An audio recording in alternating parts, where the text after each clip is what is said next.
नमस्कार दोस्तों, स्वागत है आप सभी का हमारे यूट्यूब चैनल रत्नाकर क्लासेस में।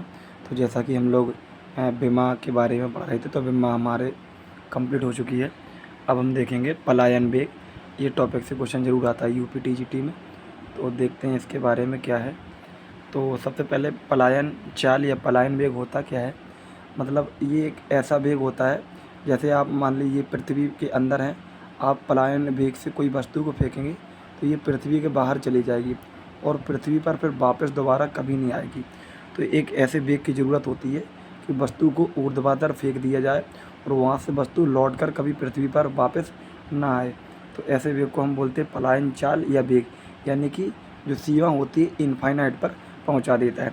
चाल या वेग दिशा पर निर्भर नहीं करता है। मतलब ये है कि चाल और वेग जो है वस्तु की जो किस हिसाब से दिशा फेंक रहे हैं आप, उस दिशा पर निर्भर नहीं करेगा, यानी कि कोई थीटा कोण वगैरह पर निर्भर नहीं करेगा। पलायन चाल का फार्मूला होता है रूट, और भी फार्मूले हैं, हम अभी आपको डिस्कस कर रहे हैं, ठीक है। एक होता है b बराबर 2gm/r और एक होता है 2gr, एक होता है घनत्व के पदों में भी। तो 3-4 फार्मूले इसके ध्यान रखना है आपको। अब देखिए यहाँ पर ये जो जी है, जी तो ये सार्वत्रिक गुरुत्वाकर्षण नियतांक है, ये हमेशा सभी जगह पर सेम होता है। एम जो होता है जिस ग्रह पर आप हैं उसका द्रव्यमान हो जाएगा, ठीक है। यानी कि अगर हम पृथ्वी से फेंकें पृथ्वी का द्रव्यमान, और आर हो जाएगी पृथ्वी की त्रिज्या, यानी कि ग्रह का द्रव्यमान और ग्रह की त्रिज्या।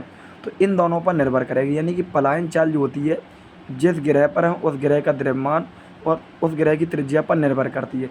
त्रिज्या अगर ज़्यादा होगी तो पलायन चाल कम होगी, क्योंकि ये व्युत्क्रमानुपाती है, और द्रव्यमान ज़्यादा होगा तो पलायन चाल ज़्यादा होगा, ठीक है। अगर ग्रह का द्रव्यमान की बात करें, ध्यान रखना वस्तु की बात नहीं कर रहे हैं, जिस वस्तु को फेंका जाना है उसकी बात नहीं कर रहे हैं, ठीक है। आइए आगे बढ़ते हैं जल्दी से। यहाँ पर पॉइंट लिखे हुए हैं, यहाँ पर पॉइंट लिखे हुए हैं कि पलायन चाल का मान उसके यानी कि वस्तु स्वयं के द्रव्यमान पर निर्भर नहीं करती। बहुत इंपॉर्टेंट पॉइंट है ये वाला, मोस्ट इंपॉर्टेंट पॉइंट मान के चलेंगे आप, इससे क्वेश्चन आता है। पलायन चाल का मान उसके यानी कि वस्तु स्वयं के द्रव्यमान पर निर्भर नहीं करती है, प्रक्षेपित की दिशा पर भी कोई निर्भर नहीं करती, यानी किस हिसाब से दिशा में फेंकी जा रही उस पर भी निर्भर नहीं करेगा, ठीक है। पलायन चाल जो होती है 2gm/r होती है, अभी आपको बताया था। और एक फार्मूला ये है घनत्व के पदों में है, तो ये जब सॉल्व करेंगे तो 4/3 पाई r³ हो जाएगा यहाँ पर, क्योंकि गोले का जो घनत्व होता है इस तरीके गोले का आयतन ये होता है, तो घनत्व के पदों में हम निकालेंगे तो निकल के आ जाएगा 8 पाई r² GD, ठीक है। तो ये हो जाएगा घनत्व के पदों में। तो घनत्व की कैसे हो जाएगा, समानुपाती हो जाएगा। जो आपके ग्रह की मतलब पलायन चाल होगी वो ग्रह की घनत्व के भी समानुपाती होते हैं, ठीक है। आइए देखते हैं नेक्स्ट पॉइंट। तो नेक्स्ट है यहाँ पर घनत्व के पदों में भी आपको बता दिया, एक g बराबर gm/r², ये फार्मूला हमारा होता है किसका, ठीक है, गुरुत्वीय त्वरण का। तो उससे एक फार्मूला ये हमारा हो गया 2gr, और एक ऊपर बताया था, एक और उससे भी पहले हमने बताया था √2gm/r, ठीक है ना। तो इस तरीके से ये हमारे फार्मूले हो गए, और ये तीनों फार्मूले हमने आपको एक साथ लिख दिए हैं। तो ये तीनों फार्मूले आपको याद रखने हैं। कौन कौन से, 2gm/r और 2gr, ये फार्मूले लीजिए, आराम से याद हो जाएंगे आपको। इसके बाद क्या है, ये आप देखेंगे घनत्व के पदों में फार्मूला क्या होता है, 8/3 पाई r² GD, ठीक है। तो ये 3 फार्मूले हैं। अब इसके संबंधित कुछ इंपॉर्टेंट पॉइंट है उसको भी देख लेते हैं। इस पॉइंट से काफ़ी बार क्वेश्चन पूछे गए हैं, तो इस पॉइंट से काफ़ी बार क्वेश्चन पूछे गए हैं। क्वेश्चन है कि चंद्रमा पर वायुमंडलीय अनुपस्थिति के कारण, यहाँ तो लिखा है कि चंद्रमा पर वायुमंडल नहीं है, तो उसका कारण क्या है। तो जो गैसों का RMS चाल होता है, ठीक है ना, गैस ये एक लेसन है केमिस्ट्री में भी और फिजिक्स में भी। तो जो गैस लेसन है उसमें आपको बताया जाता है गैसों का RMS चाल क्या होता है, ये एक चाल होती है। तो गैसों की जो RMS चाल होती है वो जो चंद्रमा पर जो पलायन वेग होता है उससे ज़्यादा होती है। कितनी होती है, अगर चंद्रमा पर पलायन वेग का मान निकालें हम तो 2.41 किलोमीटर प्रति सेकंड होता है, और वहाँ पर जो गैसों की RMS चाल होती है वो होती है 2.5, आप देख पा रहे होंगे ये होती है। तो यहाँ से गैसें क्या कर जाती है, पलायन कर जाती हैं दूसरी जगह पर, ठीक है, यानी कि गैसें पलायन कर जाती हैं, जिस वजह से क्या है वायुमंडल पर वायुमंडलीय अनुपस्थिति है, कहाँ पर, चंद्रमा पर। तो लिखा है RMS चाल पलायन चाल से अधिक होने के कारण गैसें पलायन कर जाती हैं। ठीक है ना। ये पॉइंट था आपका, गैसें पलायन कर जाती हैं।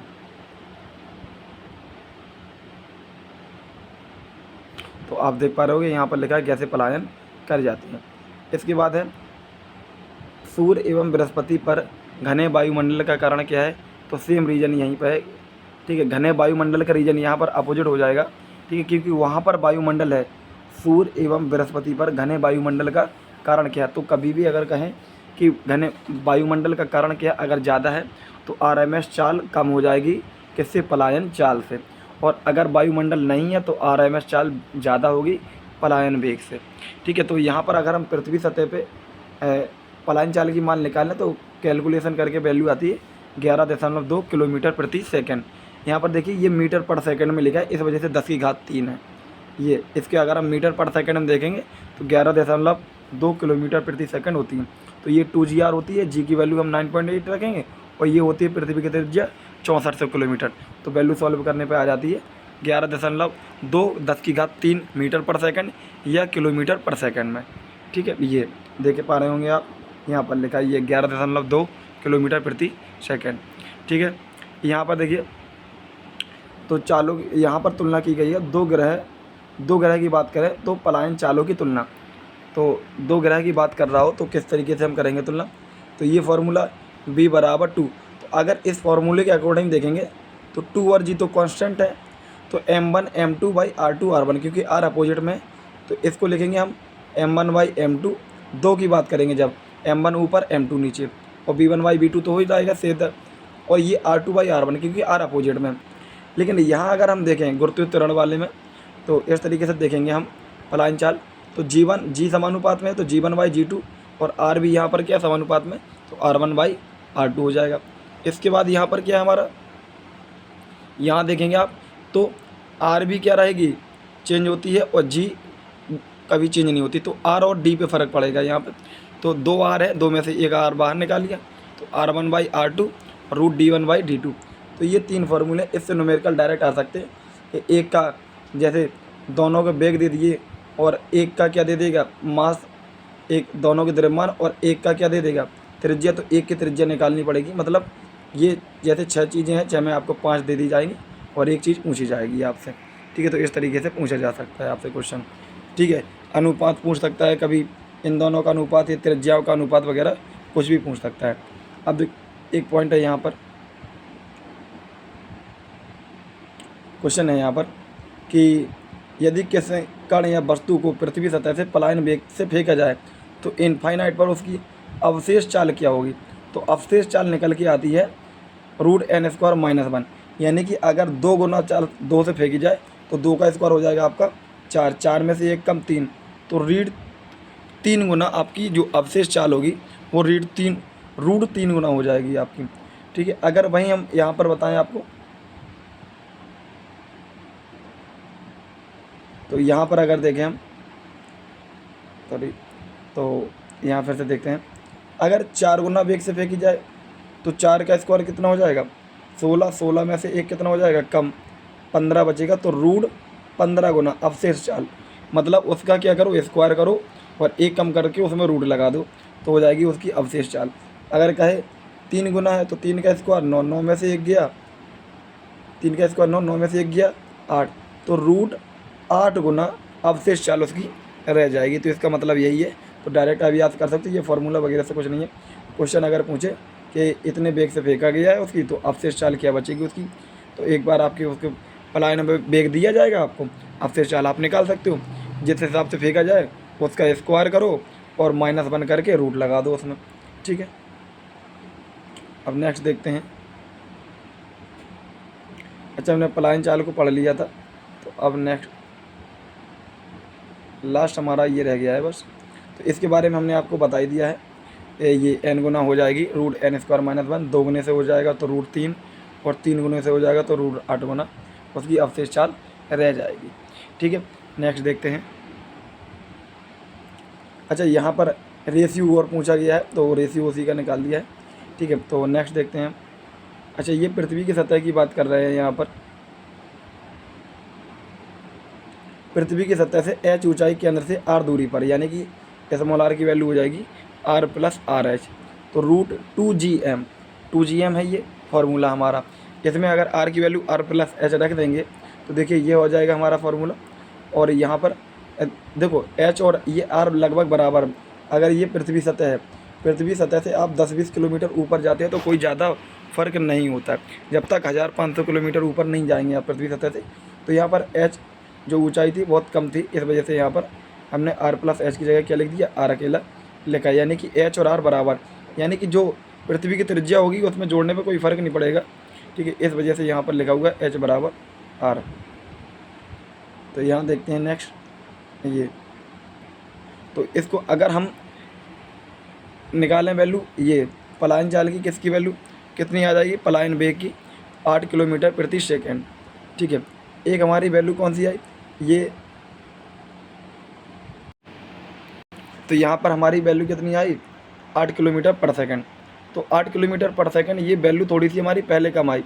पहले जो वैल्यू आ रही थी हमारी वो कितनी थी, वो थी 11.2 किलोमीटर प्रति सेकंड। अब जब कुछ ऊंचाई पर चले जाएंगे, कुछ ऊंचाई पे, तो थोड़ा सा उसमें अंतर आ जाएगा। तो वो हमने यहाँ पर फाइंड किया है, कितना आ गया 8 किलोमीटर प्रति सेकंड। जो h ऊंचाई की बात कर रहे थे हम लोग, h ऊंचाई पे, तो उसके लिए है। इसके बाद ये वही यहाँ पर निकाले प्रक्षेप की पलायन चाल या कक्षीय चाल कितनी होती है, 8 किलोमीटर प्रति सेकंड। तो ये हमारे कुछ पॉइंट थे, कुछ मतलब पलायन चाल से संबंधित कुछ हमारे पास नोट्स थे। तो अब आपको अगर समझ में आया तो लाइक ज़रूर करें, ठीक है। अब हमारा नेक्स्ट टॉपिक हम देखते हैं क्या होता है। अब वैसे नेक्स्ट टॉपिक हमारा एक कक्षीय चाल भी है, उससे भी क्वेश्चन बनते हैं। तो इसमें क्वेश्चन बस आपको ये ध्यान रखना है, पलायन चाल कितनी होती है, कक्षीय चाल कितनी होती है। पलायन चाल निर्भर किस पे करती है, ठीक है, वस्तु के द्रव्यमान और त्रिज्या वगैरह पर निर्भर नहीं करती है, ग्रह के द्रव्यमान ग्रह की त्रिज्या पर निर्भर करती है। लास्ट में ये पॉइंट आपको ध्यान रखना है, ठीक है। और आपको ध्यान रखना है कि चंद्रमा पर वायुमंडल का कारण क्या है, मतलब चंद्रमा पर वायुमंडल का है नहीं, उसका कारण क्या है कि RMS चाल पलायन चाल से ज़्यादा होती है। और सूर्य और बृहस्पति पे अगर घने वायुमंडल का कारण पूछे तो वहाँ पर RMS चाल कम होती है पलायन चाल से, ठीक है। तो बस यही पॉइंट थे इसमें इंपॉर्टेंट, तो आप इनको याद रखना आप, तो इससे क्वेश्चन आपके बन जाएंगे, ठीक है। ओके, मिलते हैं नेक्स्ट वीडियो में। जब तक वीडियो देखते रहिए, वीडियो देखने के लिए धन्यवाद।